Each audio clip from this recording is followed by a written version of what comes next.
अस्सलामु अलैकुम वरहमतुल्लाहि तआला वबरकातुहू। अल्हम्दुलिल्लाहि वकफ़ा वसलामुन अला हबीबिहिल मुस्तफ़ा अम्मा बाद।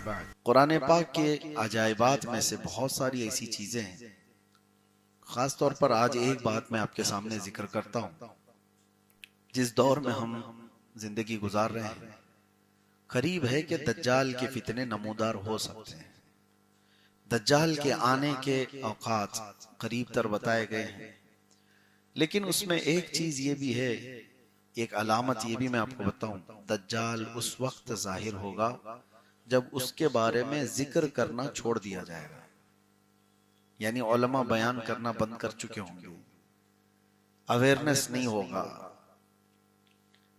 इसीलिए जब तक दज्जाल के बारे में बेदारी कायम रहेगी, उम्मीद ये है कि वो जाहिर नहीं होगा।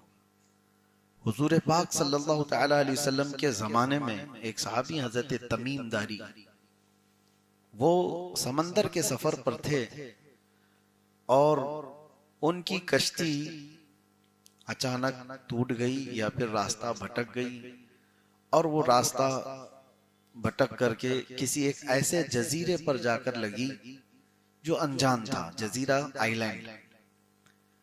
और वहां हजरत तमीम दारी जाते हैं तो देखा अजीब व गरीब किस्म की मखलूक। और पहले वहां पर उन्होंने एक औरत को देखा जो काफी लंबे बालों से वहां पर जकड़ी हुई दिखती थी, और उसके बाद पूछा गया कि ये कौन से हम जजीरे में आ गए और ये कहाँ की मामला था। तो फिर हजरत तमीम दारी को ले जाया गया अंदर एक जगह पर, एक शख्स के सामने को बड़ी भयानक शक्ल का वहां मौजूद था। तो उसने हजरत तमीम दारी को पूछना शुरू किया कि तुम कहां से आए? अरब से आए। फिर हजरत तमीम दारी ने कहा मैं अरब से आया हूं, आखिरी रसूल आ चुके मोहम्मद सल्लल्लाहु तआला अलैहि वसल्लम। हजरत तमीम दारी ने कहा हाँ, मैं उनका गुलाम हूं। फिर उस शख्स ने निशानियां पूछी। वो कौन था? वो दज्जाल था जो एक जजीरे में कैद है। हजरत तमीम दारी से उसने और भी कुछ निशानियां पूछी। ये तवील हदीस है, लंबी हदीस है, मैं आपको शॉर्ट में बता रहा हूं। कहा कि दरियाए तबरी का क्या हाल है, फलां का क्या हाल है, फलां चीज क्या किस कैफियत में है। तो आपने जब बताया हजरत तमीम दारी ने ये फलां कैफियत में है, ये फलां हालत में है, तो उसने कहा बस अभी और थोड़ा वक्त बाकी है मेरे आने को। फिर आप उस जजीरे से सही सलामत वापस अरब आ गए और रसूल पाक सल्लल्लाहु अलैहि वसल्लम की बारगाह में उन्होंने ये अपना वाकया पूरा सुनाया। तो अल्लाह के रसूल सल्लल्लाहु तआला अलैहि वसल्लम ने फरमाया वो दज्जाल है जिसको अल्लाह ने कैद कर रखा है, अनकरीब उसको छोड़ दिया जाएगा, वो जंजीरों से आजाद होकर आएगा और पूरी रूए जमीन पर फितना मचाएगा। वो दिन करीब आ गए। अब सोचो 1400 साल पहले हजरत तमीम दारी रज़ियल्लाहु तआला अन्हु जो सहाबी रसूल हैं, उन्होंने देखा यह अल्लाह का ये निजाम था जो जाहिर करना चाहता हो अल्लाह ताला, जिसकी वजह से हजरत तमीम दारी का उधर जाना हुआ और उसको देखना हुआ और वापस आकर खबर देना हुआ। उसके बाद रसूल करीम सल्लल्लाहु तआला अलैहि वसल्लम हर वक्त ये दुआ फरमाते थे, अल्लाहुम्मा इन्ना नऊज़ु बिका मिन फितनतिल मसीहिद दज्जाल। ऐ अल्लाह हम तुझसे तेरी पनाह मांगते हैं, ऐ अल्लाह हम तेरी पनाह मांगते हैं मसीह दज्जाल के फितने से। तो ये दज्जाल का फितना जाहिर होने के करीब है। उसकी अलामत जो बयान की गई वो तो बड़ी अलामतों में से तो एक ये है कि वो पूरी दुनिया में सच को झूठ साबित किया जा रहा होगा और झूठ को सच बताया जा रहा होगा। क्या ये मीडिया दज्जाली नहीं है? इसके लिए हम कहते हैं दज्जाल, ये अरबी लफ्ज है दजल से। दजल कहते हैं धोखा देने वाले को, सच को छुपाने वाले को, ये दजल फरेब जिसको कहते हैं, उसी से दज्जाल है, बहुत बड़ा धोखा देने वाला। वो है शैतान, लेकिन वो खुदा बनकर के लोगों के सामने आएगा। वो अपनी ऐसी ऐसी चीजें दिखाएगा कि आसमान से बारिश बरसाकर, जमीन से सब्जे उगाकर, बल्कि मुर्दे को वो जिंदा करके भी दिखाएगा। एक बड़ी आजमाइश हुई। तुम्हारे सामने अगर मुर्दे को कोई जिंदा करके दिखाए, क्या कहोगे? ईमान का बड़ा उस वक्त कठिन इम्तिहान होगा। और हदीस पाक में वो अपने एक हाथ में जन्नत और एक हाथ में दोजख लेकर के चल रहा होगा, दिखाएगा।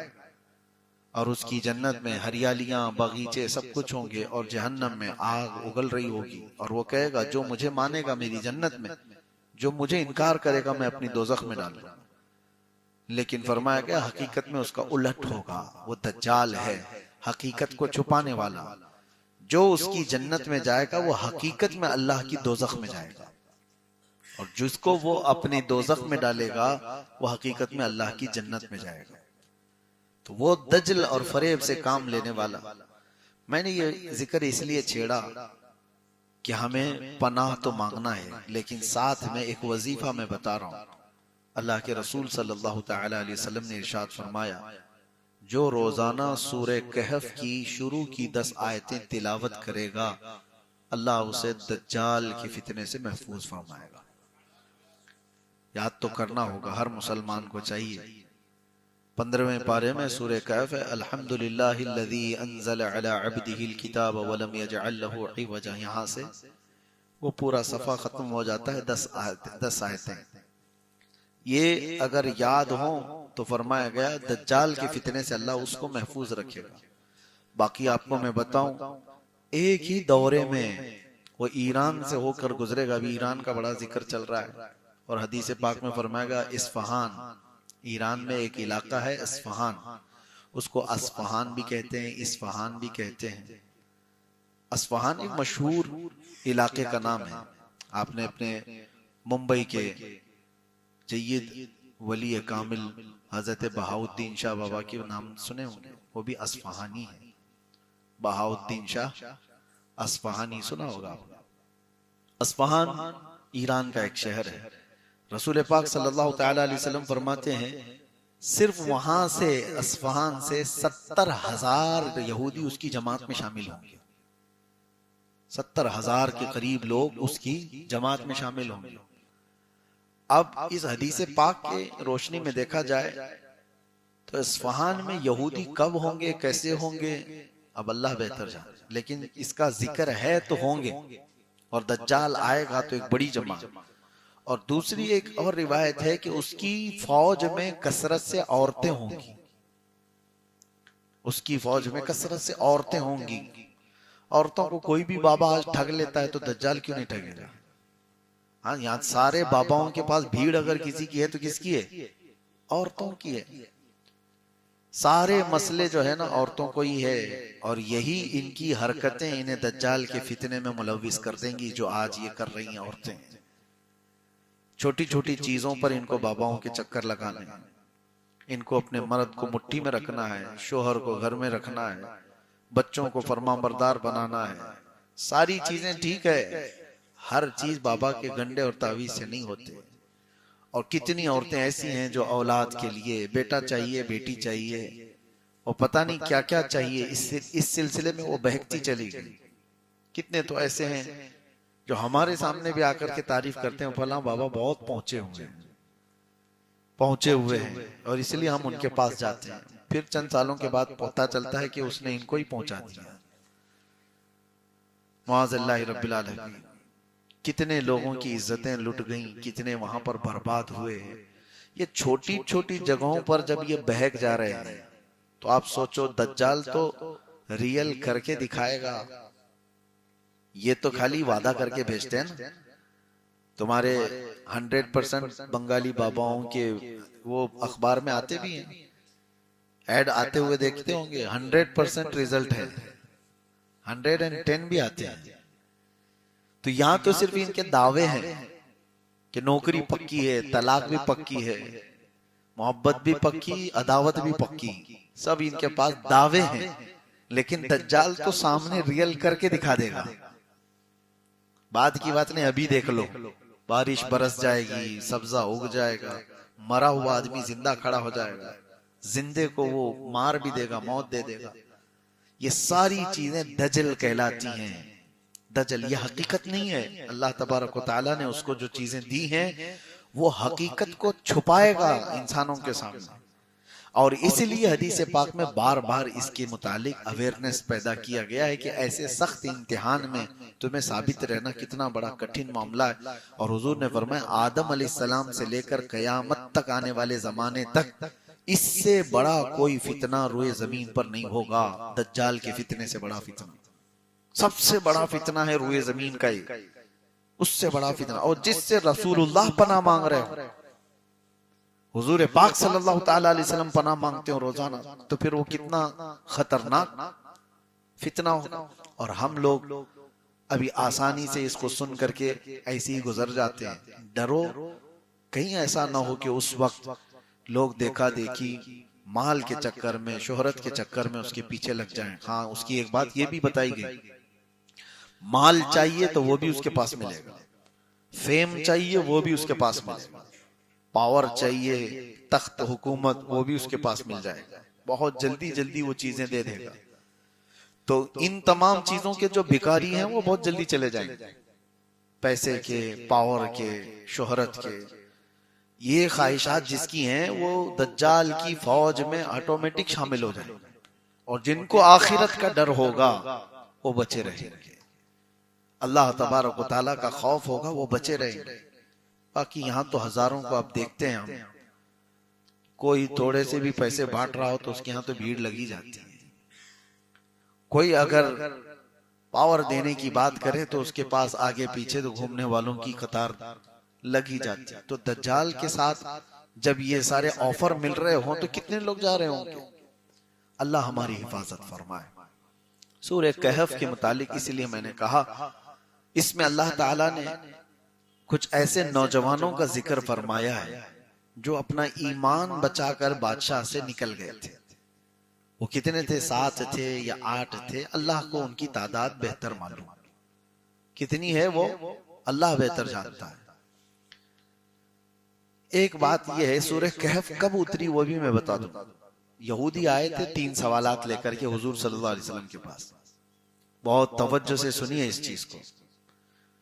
3 सवालात लेकर के आए थे और उस वक्त रसूल करीम सल्लल्लाहु ताला अलैहि वसल्लम से उन्होंने ये पूछा था। उसमें से एक सवाल ये था, असहाबे कहफ कितने थे, असहाबे कहफ कितने थे। तो हुजूर सल्लल्लाहु अलैहि वसल्लम ने क्या फरमाया, कल आओ मैं बताता हूं। क्या फरमाया, कल आओ मैं बताता हूं। वो चले गए, कल आए, हुजूर सल्लल्लाहु अलैहि वसल्लम वही के इंतजार में थे कि अल्लाह ताला कुछ वही नाजिल फरमाएगा, मैं जवाब दूंगा। वही आई नहीं।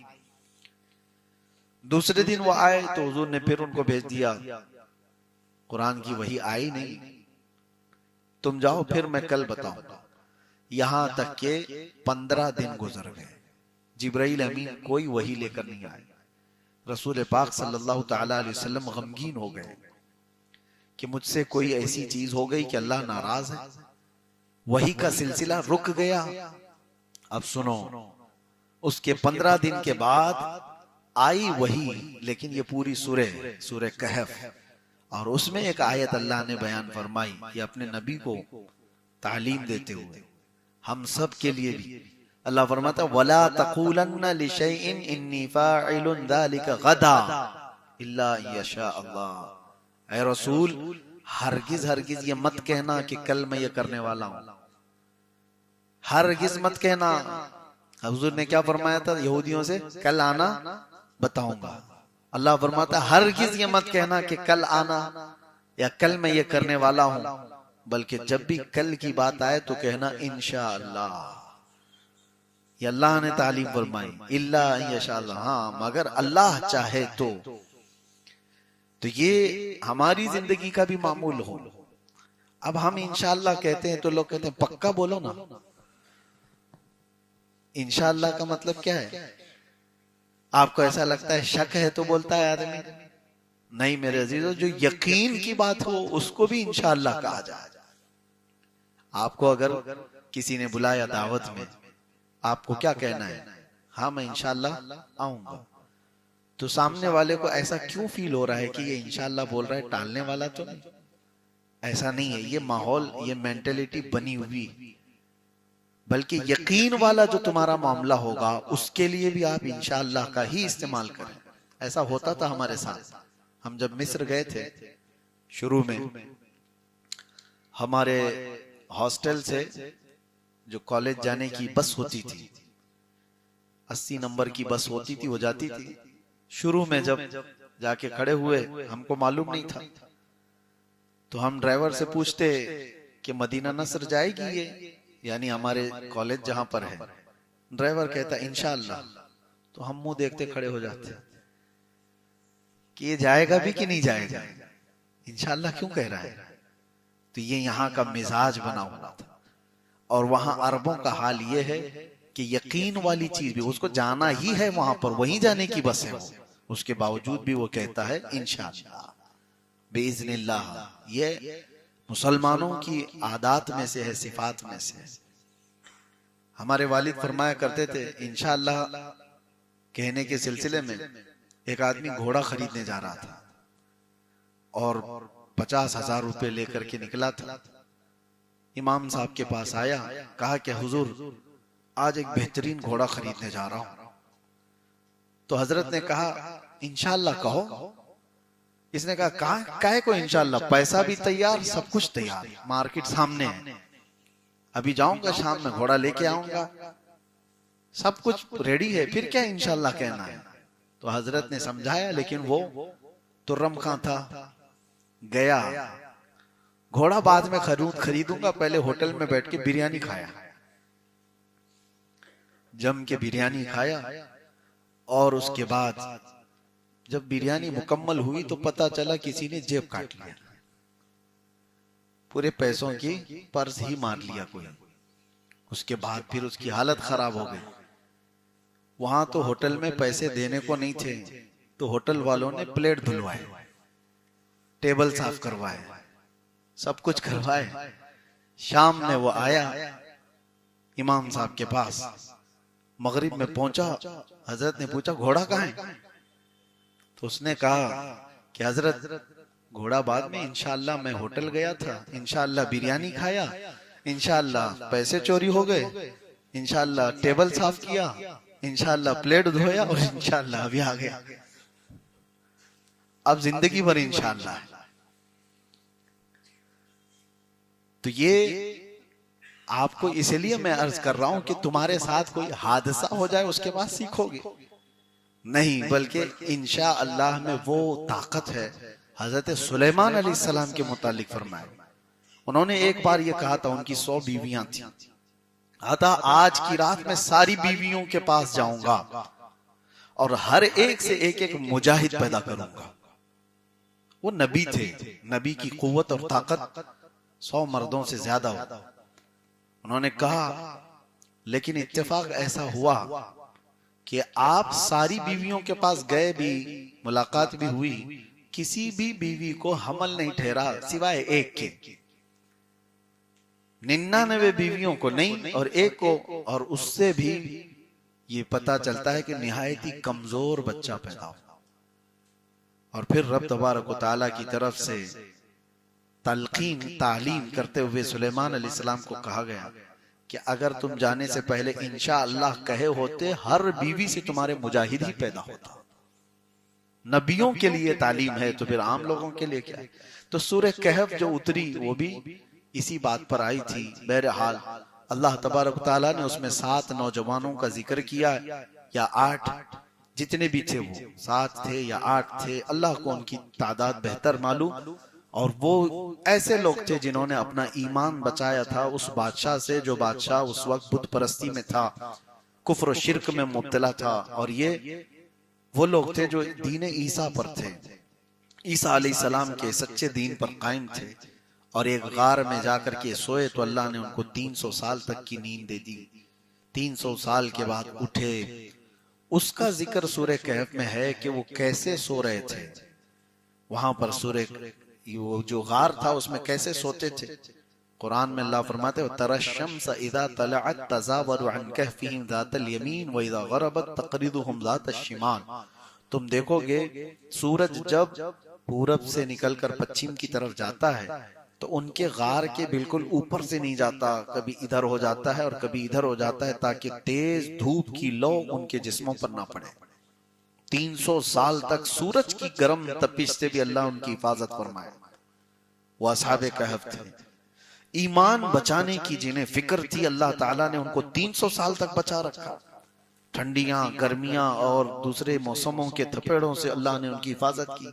300 साल के बाद वो उठे भी, और उसके बाद अच्छा उनके साथ एक कुत्ता भी था, वो भी साथ सो रहा था, कितमीर, जिसका जिक्र कुरान पाक में आया। फिर वो लोग जब उठे तो जिस जमाने में उठे थे उस वक्त तो बादशाह ईमान वाला था। पहले जो बादशाह था वो दकियानूस, और बाद में जो बादशाह था वो बेदरूस। इसने दुआ भी की थी अल्लाह की बारगाह में कि अल्लाह मेरी रियाया आखिरत का इनकार कर रही है, तो ऐसी कोई निशानी बता दे ताकि लोगों के आखिरत पर यकीन बढ़ जाए। बादशाह की दुआ कबूल हुई और असहाबे कहफ को 300 साल बाद अल्लाह ने दोबारा उठाया, और उनके उठाए जाने का और फिर ये सब तज़किरा मशहूर हो गया। तो बादशाह और उनकी सारी रियाया ने आखिरत पर यकीन का ऐसा पुख्ता यकीन किया। फिर असहाबे कहफ को दोबारा उसी गार में सोने का हुक्म हुआ, या वो सो गए तो अल्लाह ने फिर से उनको नींद गहरी दे दी। आज तक वो सो रहे असहाबे कहफ, और अल्लाह तबारक व तआला फरमाता है कि तुम उन्हें देख नहीं सकोगे। अल्लाह तबारक व तआला फरमाता है कि तुम उन्हें देख नहीं सकोगे।